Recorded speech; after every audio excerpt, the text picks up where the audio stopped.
My name's Roisin and I'm sick of reading.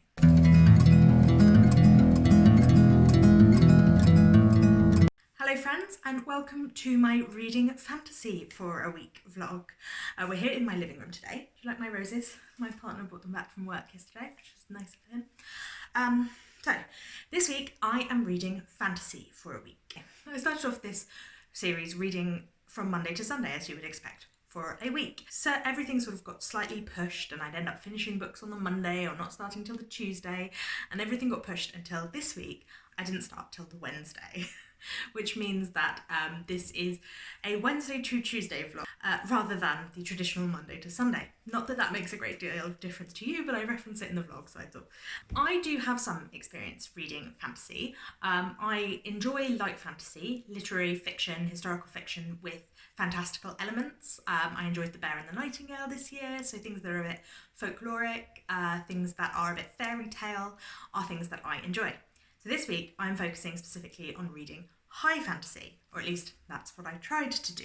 I do have some experience with that as well. I have read Lord of the Rings and A Song of Ice and Fire, so I have read those things before, but this is not about reading things that I've never read before. It's just about getting outside of my genre comfort zone, and for me fantasy is definitely pushing my limits a little bit.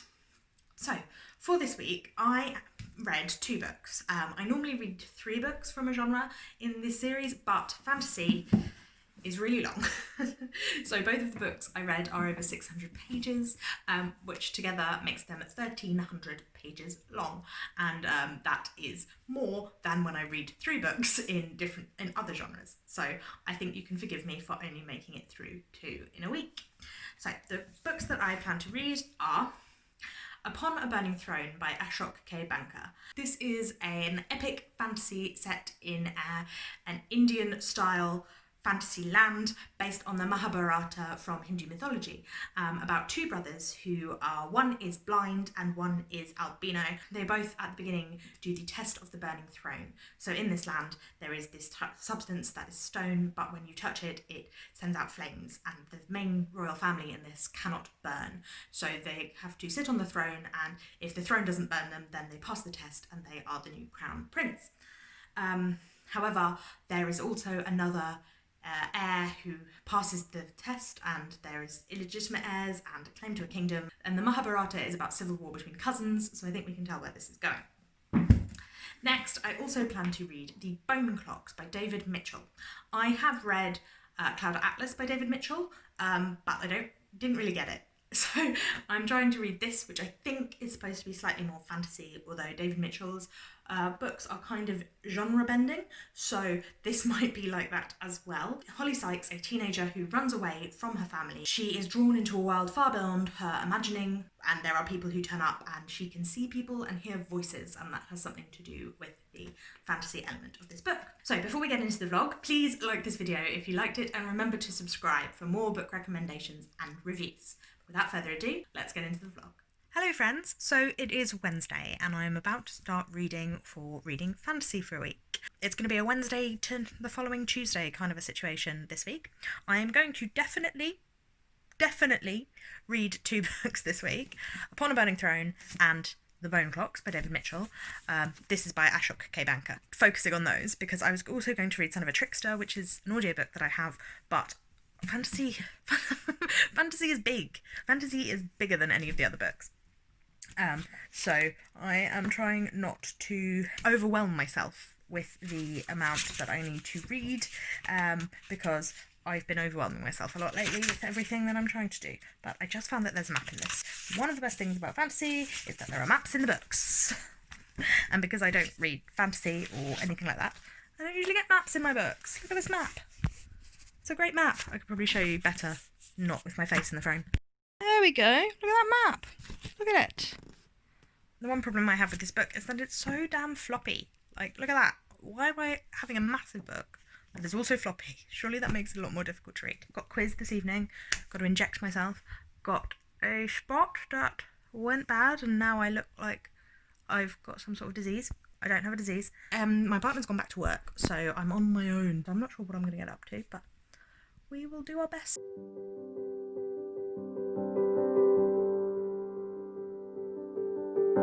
Hello, I have not looking in the right place. Hello, I have not vlogged at all today because I am a useless vlogger. No, it's because I was making my summer anticipated releases video, which I will leave in the cards above, which is kind of a long involved video, and I meant to film it yesterday, but I got too tired and then it got dark because it was raining all day. I have read the first two parts of Upon a Burning Throne, which is not very long. Parts are kind of just like chapters, but I'm enjoying it so far. It's written a lot more accessibly than I thought it would be. It's definitely easy to read, and I feel like, despite the fact that it is nearly 700 pages long, I might get through it fairly quickly if I focus and actually read, because I wanted to have finished it by tomorrow, which is probably not going to happen because I've not been reading it enough. But in other news, my boyfriend's sister gave us a bed. She was getting rid of this single bed, and we have enough beds in the bedrooms in our house, but we have decided to use this as a day bed in our conservatory, which means that I now have a little seating area where I can like lounge and look out over the garden, and it's really lovely. So I imagine you will be seeing this a lot more in vlogs in the future. I'm about to go out on a walk with my friends now, although it is raining, but I'll probably bring you along for a little bit of that. And then my partner's doing his first evening shift as a chef this evening, so since everything reopened, so I'm going to be all on my own, but that means an evening of reading for me in my new cosy space until it gets dark. The lighting in here is not great.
So it is Friday. I am 200 pages into Upon a Burning Throne, which is not as far as I wanted to be since I planned to finish it today, but it's not bad, and I think I will be able to get through quite a lot of it today anyway, because it's fairly quick reading. The writing's not exactly my style, but it's a bit simpler than I normally like, and very modern, despite this being kind of fantasy historical. I guess that's because it's quite timeless, like it's not got a specific time period that it's supposedly set in. The thing that I am struggling with a bit is that I don't really understand the magic system or the powers that people have or the limitations on their powers currently. So because people are demigods and demons, it feels like they could just do anything, and it kind of feels like, oh well, then they can't be beaten. They're not really vulnerable. There's also a lot of fat shaming. Tonight is bumper cozy reading night, so it's going to be from 6 till 11, and my partner, because the UK has opened up restaurants and pubs and things, now my partner, who is a chef, is back at work, and it's their first like just evening shift. So they're here right now, but they're going to be at work for all of the cozy reading night. So that's what I'm going to do this evening, get cozy and do some reading. I've rearranged our conservatory to make it a bit nicer because we got this day bed. I think I mentioned yesterday we got this day bed, so it's in our conservatory now, so we had to move some stuff around, but it looks very nice in here. Still a bit, there's melted wax on the table because it gets so hot in the conservatory. The wax of the candles that were just hanging out here kind of melted everywhere, so still need to clean that up, but apart from that I've moved things around and my partner's cleaned, and it's looking very nice, which is good. So I'll probably be spending a lot more time in here, except on really hot days because it gets to like 45 degrees in here.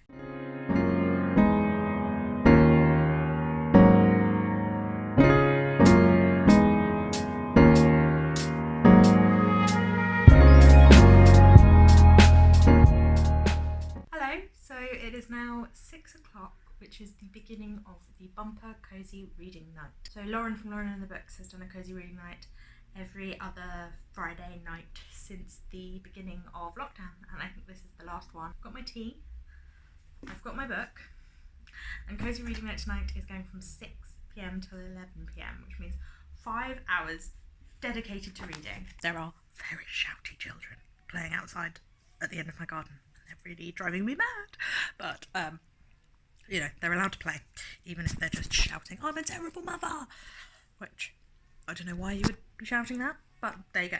I made myself a mug cake because the only sweets we had was a tiny bit of cooking chocolate, so I decided to make it into a cake because, of course, what else do you do?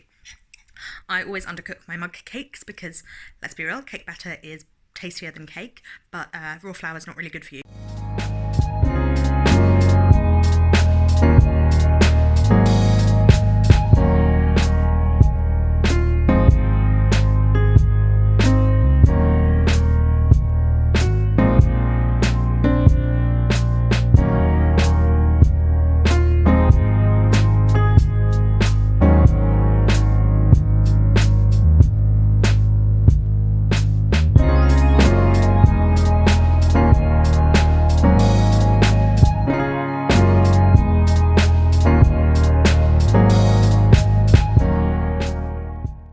It is 11 now, by the way, so Cosy Reading Night is over.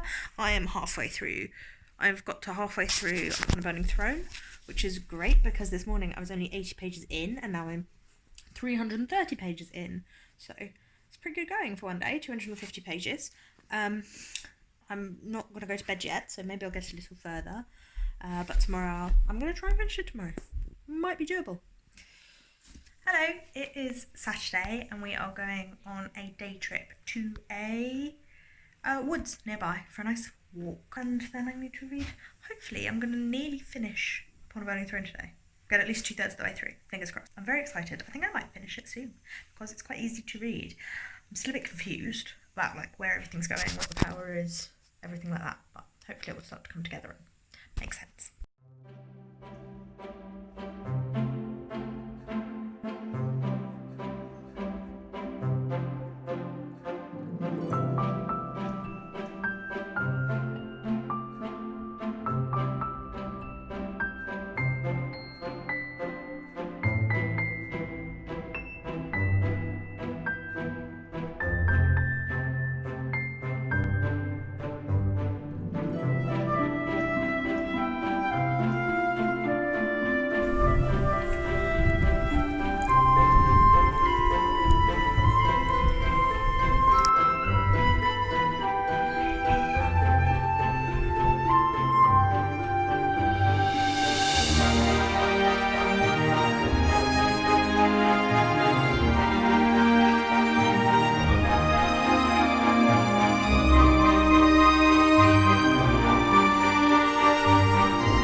Sun is directly behind me.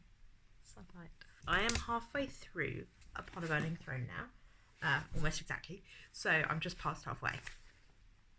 So I thought I would give you some updates as to what I'm thinking and how I'm feeling so far. Lots and lots of characters, lots of people to get to know, lots of people to try and remember who they are and how they are related to people. I have flicked back to the start a couple of times where there's like a family tree and a map. Not all of the places in the book are on the map, which is rather annoying, and not all the people are in the family tree, I guess because spoilers, possibly, potentially. So far, Kani is my favourite character. Really like her. I feel like Shvate and Adri are a little basic, especially Adri. I feel like he hasn't been developed enough yet, but I feel like maybe that will come later. There's a lot of events, a lot's going on that seems kind of disparate at the moment, only connected by this family, and so hopefully those things will resolve and they'll come together at the end and we'll see why it's going on. Still not loving the writing style. It's too simplistic and too telling me rather than showing me, which I know doesn't always bother me, but it is bothering me now. Not a lot of description, which is not great for me because I'd love to really see what these places look like in my mind. I'd love to be able to imagine them and understand them a bit better. And I still don't really understand the magic, even though it's not really magic, it's divinity. They're either gods, demigods, or demons, so it's more like divine power, which I suppose is kind of all-consuming power, but then it makes it like, well, you can't defeat them, they have all-consuming power. I am still intrigued, and I'm definitely going to persevere. At 9:30 now, I imagine I will get through another couple of, maybe another 150 pages by the end of the day, be about 2/3 of the way through, and then I'll be able to finish it tomorrow, so that is good. If you like to read things that are fast-paced and easy, then this is the perfect book for you. I'm sorry.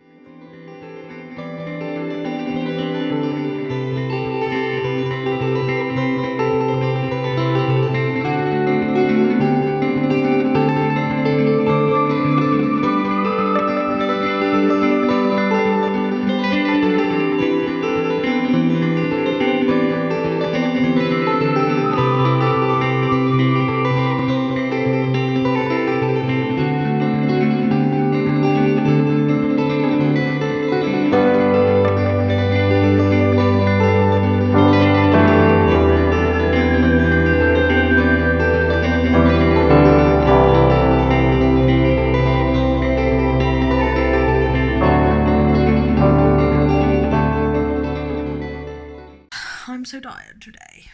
I'm so tired all of the time, but I've tidied. It's nice and cozy there in the evening, but it's been way too hot today to sit in there, especially because as soon as you open the door, you can hear the screaming of the neighbourhood children, which is not conducive to reading.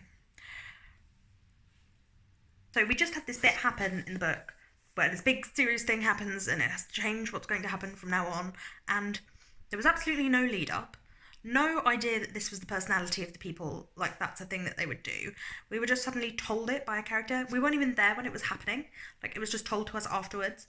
And I feel like that's a lot of what's happening in this book. It all gets, like, told to you rather than you are there and seeing it happens. All of the important parts of the story happen off page. And that's really not something I'm used to, especially in such a plot-driven type of book. And it's really unusual. I'm not sure I like it. It is 10 o'clock. I have got about 100 pages of the book left. I'm so tired. I can barely keep my eyes open. If I had the audiobook of this book right now, I would be so set. I could just finish it tonight, just listening to it. I wouldn't. But it's not available in this country, which I think, as I mentioned, it's a book where one of the main characters is blind. I really think they should have got on the audiobook. For if you're going to have blind representation, you have to let blind people be able to read your book. First point. But yeah, I am real tired and I'm struggling. But hopefully, I'm going to try and finish at least 40 pages, and then just have 60 to read in the morning. So just read for an hour in the morning, and then I can move on to the bone clocks and hopefully smash that out in 2 days. I mean, this book is 650 pages long. The Mirror and the Light is nearly 900 pages long. But it took me 2 weeks to read The Mirror and the Light, and I've been reading this for 5 days and I'm nearly finished, so clearly I'm doing better than I was then. But I'm still struggling. I'm just so tired, and I don't care about battles. I don't care about battles. Hello. So it is Monday. Monday is the day that it is.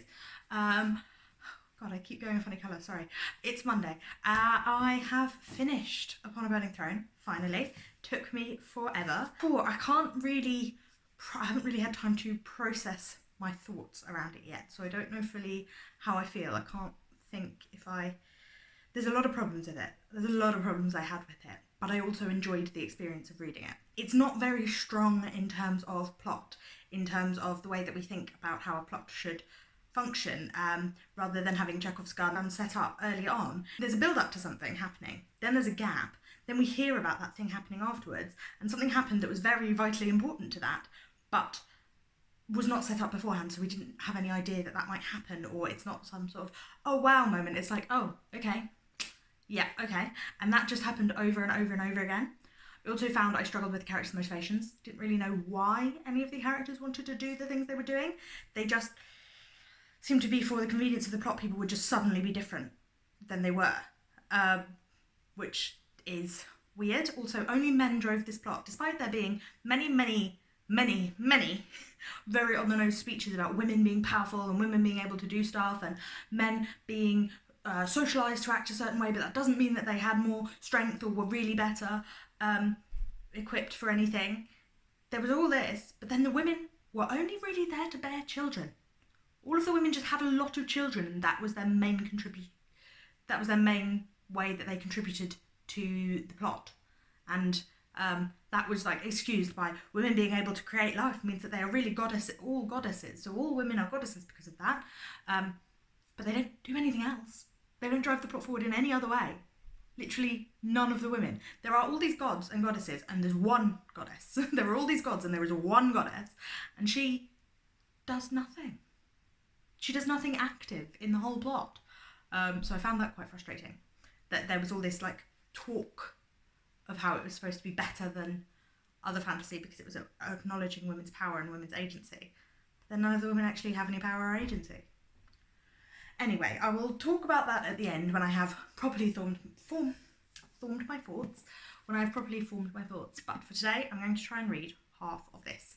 This is also 600 pages, so good luck to me. But hopefully I'll be able to get through a significant chunk of it today because I don't have much else on. That is my plan for now anyway.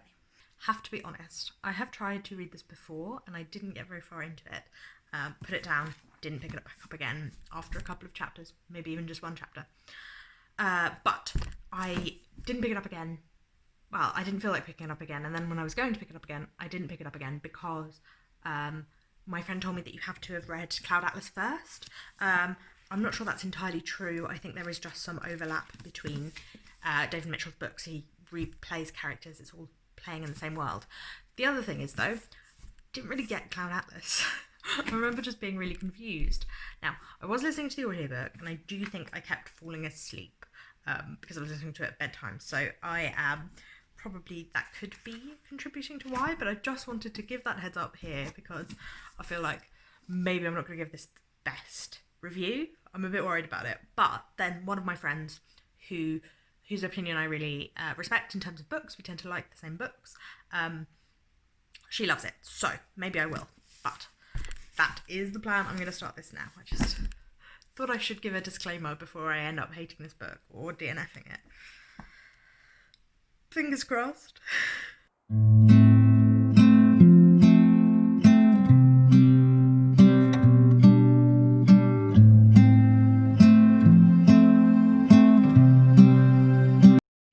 So I've started the Bone Clocks now, about 50 pages in, but which is further than I got last time. Pretty sure I don't remember any of what's happening anyway.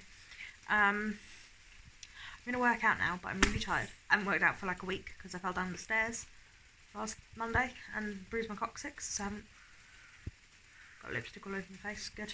Haven't felt able to, but I'm going to do that now. And then hopefully keep reading, see how far I can get this evening. Tomorrow my partner's not working, so I'm not sure how much reading I'm actually going to get done, but I want to finish it tomorrow. Fingers crossed. Wish me luck. Hello, I've literally just finished my workout, which is why I look like a tomato, and I've got makeup all over my face because I didn't take my makeup off before I worked out, which was stupid. I look like the Joker. I just did a fitness marshal workout. I did like 8 of them in a row. I was supposed to do 9, but my butt started to complain. I think I mentioned I fell down the stairs last week, bruised my coccyx, and it was just not having it, so I've finished that now. Need a bath, so hot. So I'm going to have a bath and read in the bath and then go to bed and read more. And I'll probably see you tomorrow. Probably. Right. It's my face.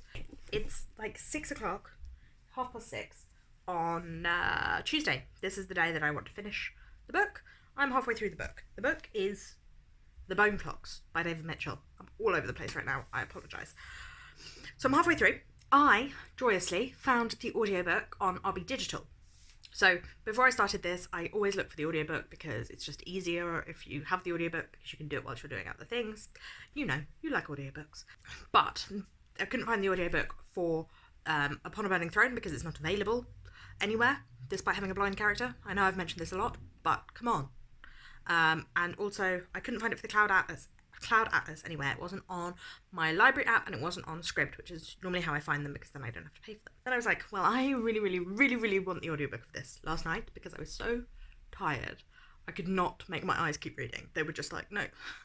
Instead, I remembered that RB Digital, which is the app that is mostly used for magazines and newspapers for my library, has some audiobooks on it too. And I checked, and there it was. So instead of having to pay Amazon to get it, I got it from my library, and I'm helping to support the library. So if you can't ever, if you're ever looking for an audiobook, do check your library because they do have a lot of access, and it is very expensive, and it's best if people use it. So expensive for the library. It's not expensive for you. It's free for you. It's a library. The Bone Clocks. I am enjoying it. Yeah, definitely enjoying it. Although it jumps about in time quite rapidly. It also jumps from perspective to perspective. I don't like all of the perspectives. I don't think you're supposed to like all of the perspectives. But the fantasy element is kind of barely there at the moment, and I'm halfway through, which might be why I'm enjoying it more. Literary fiction and literary historical fiction with lightly magical elements is something that I know I enjoy, and this might just be that, which kind of defeats the point of my 6 weeks, 6 genres challenge, because I'm supposed to be getting outside of my comfort zone. And this might be firmly within my comfort zone, being as it was longlisted for the Man Booker, which I always like Man Booker books. I don't always like Man Booker books. I hated A Little Life. I generally like Man Booker books that I've read. So that's the plan for the rest of the day. Mainline the Bone Clocks and try and finish it. I keep wanting to call it Cloud Atlas because that's David Mitchell's most famous book. So I keep thinking Cloud Atlas, but it's not. It's Bone Clocks. I don't know what that means. Maybe I'll find out. I never found out what Cloud Atlas meant in Cloud Atlas though. So, and maybe it will get more supernatural fantasy kind of a situation. There is a bit where it is mentioned but never explained. And I found that was the problem with Cloud Atlas. Nothing was ever explained. Since we last spoke, I have fainted and hit my head on a wall. It's fun. So, struggling a bit with the talkie words. So just turn on the camera to let you know. The next clip will probably be the roundup. I feel like in the vlog I didn't really tell you anything about the Bone Clocks or how I felt about it, so we're going to start with this one. This book is split into 6 sections. The first one and the last one are narrated by the apparent protagonist, Holly Sykes, and then the 4 in the middle are narrated by different people, which are all men, or one, because of the fantasy, changes gender each time and was a man before and is now a woman. I don't want to spoil how the fantasy works, but they're kind of all men. So although the protagonist is ostensibly a woman, it's all about men, really. So basically, she is a runaway and she can hear voices, and at one point the voices she heard them as a child and she got taken to a psychiatrist and he stopped the voices from being heard, and she ran away from her family. She ends up in this strange situation where people are taking control of bodies of people she knows, but they also make her forget that. That's all that happens in the first bit. And each time we go into a different perspective, we jump forward in time. So it starts off in the 1980s, I believe. It begins in 1984 and it ends in 2043. So it goes forward in time throughout the course of this book. And each of the parts are kind of a different genre. So the first one has a little element of fantasy but is mostly kind of a domestic drama, and then the second one has a little element of fantasy but is mostly kind of a Talented Mr. Ripley style genre. Not that that's a genre. There's one in the middle that is kind of war reporting.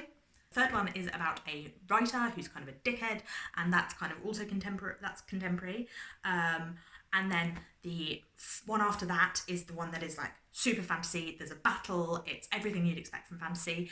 There's this age-old people, there's magic, everything. There you go to a different world. Proper high fantasy. And the last one, kind of a dystopia about climate change. So there's a lot going on in this book. I liked the way it was written. I found it very compelling and I definitely wanted to read more. So there's two blokes in it that are really difficult people. You don't like them. They do terrible, immoral things. But you're kind of endeared to them at the same time, which I think is really well done. It's very interesting when a book makes you feel endeared towards a problematic character, because I think that David Mitchell comments on what they're doing and also how it relates to their masculinity, which I thought was really interesting. The fantasy itself is a slow build because it barely is mentioned in a lot of the places, but when it comes to the 5th section where it is proper high fantasy, that is actually where it lost me a little bit.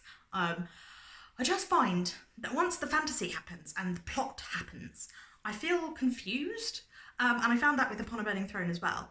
I just don't understand why when it's high fantasy. A lot of the time I feel like what is the reasoning for this? And I kind of liked it better in this because it had been built up so much, but I still find it tricky to feel engaged with high fantasy because things just happen and things just appear or things just happen and you're like, because of magic or because of whatever the fantasy is, and I get very confused. At least I found the magic-y fantasy aspect, the time-travelling, age-defying part of this, which wasn't science-based, more explained. There were parameters, there were reasonings for it, and there were ways that it could be stopped.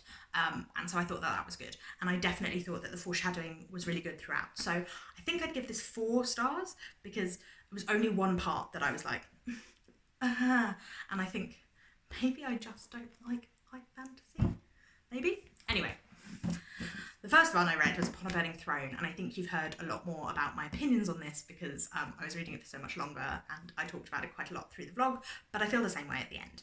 I feel like most of the characters are underdeveloped. I feel like the plot just happens and we're not there for it. It's not foreshadowed. There's no reasoning behind it. It just appears, and I feel like the magic, the deity, was too much.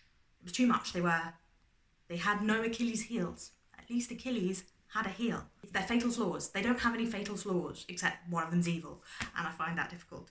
I don't think women were dealt with very well, and I feel like it was very heavy-handed in the explaining what it thought about societal things, but then didn't do anything about it in the course of the book. So I think I'd give this one 2.5. 2.5, and I don't normally give half stars, but I don't know whether it's a 2 or a 3. So, like I was saying, I'm not sure that high fantasy really is for me. I think this is the first one that I've said I definitely don't think it's for me. I like it when it's more pared back. I like it when it's more limited, where there's parameters that you have to work within. I don't like it when it's so broad and so much could happen and it doesn't make sense. The reason that I do enjoy Game of Thrones is because it's not really about fantasy. It's about political machinations between people and people there being an epic outsized threat, climate change, and them not paying attention to it because they more care about their own small human lives. And that I like about fantasy. There's problems with Game of Thrones, but I find it difficult to believe. I find that when it's lighter, the magic is lighter, or it's more grounded, I can believe more in it and I can commit myself more to it. When it is so big that there doesn't seem to be any edge, I just can't buy into it. I'm taken out of it. I feel like I haven't found a high fantasy that I love yet, and I feel like it may not be my genre. There may be too much about the world and not enough about the people so that they fall flat for me generally. So I don't know if I'm going to be straying to high fantasy again unless something really, really speaks to me. So next week is Cozy Mystery. Hopefully that will be a nice, relaxed, cozy vlog, and I will find something that I enjoy because I think Agatha Christie seems like she might be up my street. So I'll see you with that next Saturday. Thank you for watching. Please give this video a thumbs up if you liked it, and remember to subscribe because I put out new videos every Tuesday, Thursday and Sunday. Bye bye!